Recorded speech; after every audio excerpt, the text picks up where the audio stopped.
monde, j'espère que vous allez bien, que vous avez passé une bonne rentrée et que ce dimanche matin se passe bien pour vous. On se retrouve pour une nouvelle vidéo où je réponds à vos questions. Je vous avais mis un petit encas questions sur Instagram pour poser vos interrogations sur vos relations. Donc les relations, ce ne sont pas que celles amoureuses, mais il y a bien évidemment celles amicales ou familiales. Et aussi, il y avait une partie, si vous avez des questions sur la gestion de soi, de ses émotions, etc. etc. Donc aujourd'hui, on va prendre le temps tout doucement de décortiquer chaque question et je vais essayer de vous apporter une réponse la plus claire possible et vous amener bien évidemment à une introspection envers vous-même. Je vais essayer de vous questionner pour que vous, de votre côté, vous puissiez vous dire ok, qu'est-ce qui bloque et pourquoi je pose cette question. Voilà un petit peu le topo de cette vidéo. Je voulais aussi vous dire que je ne vous ai pas abandonné sur YouTube. J'ai pas été très présente et j'avais tenu ma promesse au tout début de ma chaîne de poster une vidéo tous les 15 jours. Il s'est avéré que ce n'est pas ma tête qui n'a pas voulu, mais c'est mon corps qui a dit écoute ma cocotte, tu ne veux pas nous écouter ? On va faire en sorte que tu nous écoutes. J'ai eu une rentrée un peu en mode... j'ai pas eu de vacances cet été et mon corps était littéralement mort. Genre, je pouvais dormir au moins 10 heures, 12 heures, enfin ça me ressemble pas. Et j'étais fatiguée. C'était pas la petite fatigue, c'était une fatigue genre en mode là-haut aussi psychique. Et mon corps, j'avais beau le reposer, mettre quelques temps off dans ma semaine, et ça suffisait pas. Clairement, ça suffisait pas. Et je m'écoutais pas. Parce que y a le coaching, et j'adore ça. Il y avait la création de contenu, il y a YouTube qui est arrivé, les podcasts, enfin... Il y avait plein de choses où je me disais, je ne peux pas mettre off. Genre, je ne peux pas faire un temps mort. C'est pas possible. Et en plus, ça, je voyais les tâches s'accumuler, notamment la newsletter, qui était totalement laissée à l'abandon. Et je me dis, mais ça va pas être possible. Et en fait, pression sur pression, c'est comme si on ajoutait une couche à chaque fois. Et mon corps, il a fait, allez, c'est ciao pour nous. On te fout une petite infection et c'est basta.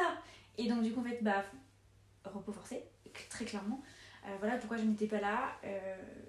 Même si j'ai pas m'excuser, je m'excuse quand même. J'espère que vous serez là au rendez-vous pour les prochaines qui vont arriver. Parce que j'ai encore 2 beaux interviews à vous présenter. J'ai du coup cette vidéo et j'en ai plein d'autres. C'est bon, je suis requinquée, j'ai réservé des vacances en plus. Donc là, c'est reparti pour un tour. Et je me sens beaucoup plus reposée, calme. Si j'avais une leçon encore une fois à tirer, même si je le savais déjà, et que je le dis énormément en coaching, mais entre guillemets, c'est le cordonnier le plus mal chaussé. Si votre corps vous envoie des signes, respectez-les. Parce que indirectement, je respectais pas ces signaux et je me suis poussée à bout, sauf que en fait après ça m'a freiné tout le long et en fait tout a été repoussé alors que j'aurais pu dès le départ changer un petit peu ma routine et la rendre plus agréable, plus vivable, plus confortable. Et ça ne m'aurait pas poussé au point de mettre tout en stand-by à part mes coachings. J'ai maintenu cap là-dessus parce que ça me tenait énormément à cœur et j'ai des petites pépites à faire grandir. Mais pour le reste, j'ai dû mettre en stand-by, Instagram une semaine, YouTube ça fait un mois, les newsletters ça va peut-être faire un mois et demi. Parce qu'en fait j'avais pas d'idée, pas la tête à ça et je ramais. C'était fatigant de même me mettre à bosser. Il y en a qui vont me dire oui ça va, t'as ton compte et tout, mais je pense que vous vous rendez pas compte. C'est pas du 5 ou 6 jours sur 7, c'est du 24 heures sur 24, 7 jours sur 7. Et j'adore ce que je fais et je changerai pour rien au monde, mais parfois on ne s'écoute pas assez et là c'est ce qui s'est passé. Enfin bref, parenthèse close. Maintenant, passons au vif du sujet et je vais commencer à répondre à vos questions. Première question, comment gérer la dose de gentillesse ou d'attention que l'on donne à quelqu'un ? Alors, la vraie question, c'est pourquoi tu as le sentiment de devoir doser ? Parce que j'imagine que si tu me dis ça, c'est que tu as quelqu'un ou une situation en tête où tu te dis qu'il faut que tu fasses attention de ne pas être trop gentil pour potentiellement peut-être que la personne n'en profite pas ou que ça ne se retourne pas contre toi.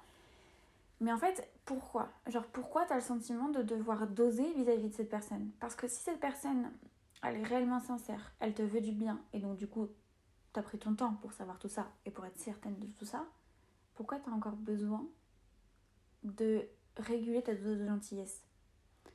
Et j'ai envie de te dire, même si t'as pas forcément pris le temps de découvrir cette personne-là et que t'es pas certaine à 100% que elle mérite ta gentillesse, pourquoi t'aurais le sentiment qu'il faut devenir méchant ou pas montrer toute ta gentillesse, toute ta bonté envers les autres?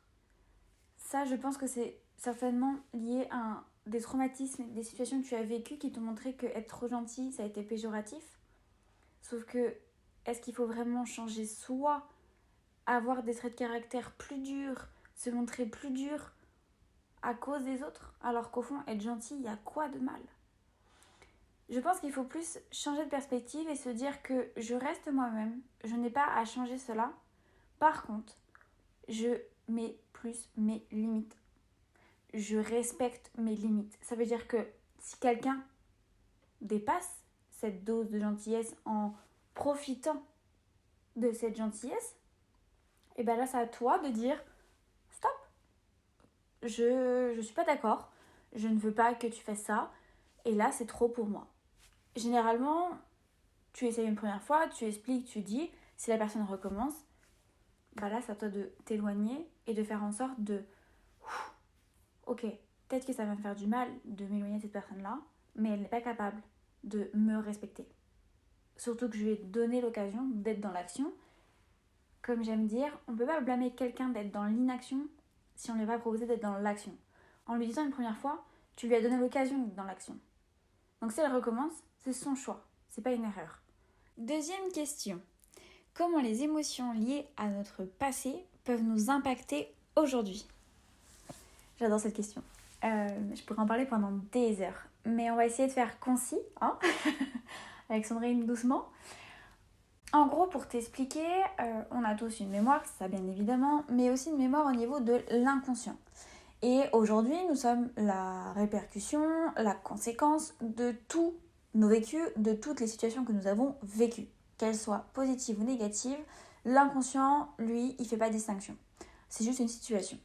Par contre, il va déterminer si ça a été confortable ou inconfortable après. Ça, il est capable de faire la différence.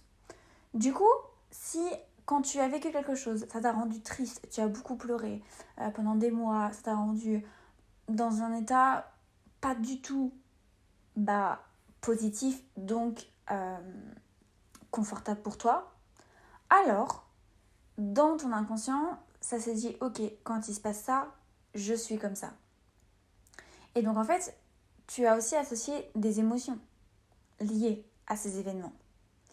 Et donc dès qu'il se passe quelque chose de similaire, que ton inconscient va dire alerte, c'est en train de se passer, il sait déjà l'émotion qu'il va ressentir. Et du coup, ça te met déjà dans une situation inconfortable. Sauf qu'en fait, ça c'est une répétition qui, tant que tu n'as pas cassé ce schéma, fait qu'elle se répète. Et la vie est très bien faite, tant que tu n'as pas compris la leçon va revenir tout le temps. La situation va revenir à chaque fois. Tant que tu ne casses pas, en fait, ça sera toujours inconfortable. Mais c'est forcément ces émotions qui sont liées au passé qui ont créé une mémoire. Et donc aujourd'hui, ces émotions se répètent parce que dans ton inconscient, dès qu'il se passe ça, c'est forcément négatif. Parce que tu l'as vécu de cette manière lorsque ça s'est passé. Alors que pourtant, t'as grandi, t'as peut-être compris de nouvelles choses, t'as pris en maturité, et donc peut-être qu'aujourd'hui, ça pourrait être plus confortable. Mais t'as pas trouvé cette vision. En fait, si tu veux, c'est comme si t'avais vécu une situation et tu la regardais de ce côté-là, avec des émotions négatives. Parce que tu l'as vécu comme ça. Parce que t'avais pas la maturité, t'avais pas ces mêmes connaissances, etc. Donc, ça a été inconfortable pour toi. Mais le travail, c'est de casser ce cercle pour l'avoir d'une autre vision. Et donc là, que ça soit confortable. Que tu as appris une nouvelle chose et que tu vois une autre vision de la situation. Et que ça devienne quelque chose de positif. Ou du moins constructif. Et en fait, c'est toutes ces émotions que l'on a ressenties au fur et à mesure de notre vie, depuis qu'on nous sommes petits, qui parfois nous conditionnent à toujours vivre quelque chose de négatif, d'être toujours dans des émotions qui nous font mal, qui nous plongent un peu au plus bas, parce qu'on ne nous a pas appris à changer notre vision. C'est le plus dur. Parce qu'au final, une situation, elle est neutre. Même si on dit oui, mais ça, c'est horrible, c'est horrible. En fait, oui, c'est horrible. Mais en soi, moi, je vais la vivre d'une manière, toi, tu vas la vivre d'une autre. Ça va juste comment toi, tu vas gérer tes pensées là-haut et comment tu vas gérer la nouvelle. Et donc, quelle vision tu vas y mettre. Voilà un petit peu comment les émotions de notre passé impactent aujourd'hui. Voilà un petit peu comment nos émotions d'avant, de ce que tu as pu vivre, nous impactent encore aujourd'hui. Si c'est pas plus clair pour toi qui as posé cette question-là ou même pour qui que ce soit d'autre, n'hésitez pas à m'envoyer un petit message sur Instagram. On prendra le temps de décortiquer et je prendrai le temps de décortiquer en fonction de la situation dont vous avez en tête. Parce que je connais un petit peu maintenant comment ça se passe et je sais que si vous me posez ce genre de questions, c'est que derrière, il y a une situation qui vous pose question justement. Donc on prendra le temps, c'est ok. Néanmoins, j'espère que ça a été quand même un peu plus clair. Ok, troisième question. On reste sur les émotions.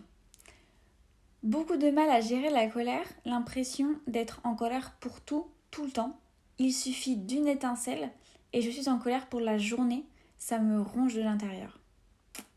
Ok. Si j'avais un conseil, vraiment, si tu devais retenir une seule chose de cette réponse que je vais t'apporter, ça serait pourquoi tu es en colère. Quelle est la source ? Focus-toi un maximum là-dessus. Je vais décortiquer bien évidemment, mais tout ce qui va suivre dans cette deuxième partie de réponse, si tu n'as pas la première partie, tu n'arriveras jamais réellement à calmer cette colère. Je pense qu'aujourd'hui, en fait, tu as une colère latente à l'intérieur de toi qui n'a jamais eu l'occasion de sortir. Et donc, du coup, maintenant, c'est comme si tu étais une jauge qui était haute de là, et que chaque émotion avait des jauges. De base, on devrait être plus ou moins neutre, et la colère devrait être tout en bas, en fait. Sauf que toi, tu es déjà à 90%, et donc du coup, pour aller à 100%, il te suffit de pas grand-chose. Et en fait, les petits trucs qui t'énervent la journée, ce sont juste 10%. Simplement, ça te met ta jauge à 100, et donc ça te ronge de l'intérieur toute la journée. Sauf que même si le petit truc qui était de 10% dans ta journée se règle, et donc du coup ça va redescendre parce que ça s'en va, ça restera toujours à 90. Ça restera toujours à 90 parce que toute ta colère emmagasinée depuis des années, et ben elle est encore là. Elle, tu l'as pas sortie. Elle, t'as pas cherché à avoir une discussion avec la personne qui t'a rendu en colère ou avec toi-même. Et donc du coup cette colère ne peut pas descendre. C'est pas possible. Du coup, il faut vraiment que tu ailles chercher le pourquoi pour calmer le pourquoi d'aujourd'hui. Ton corps est juste tout le temps sous tension.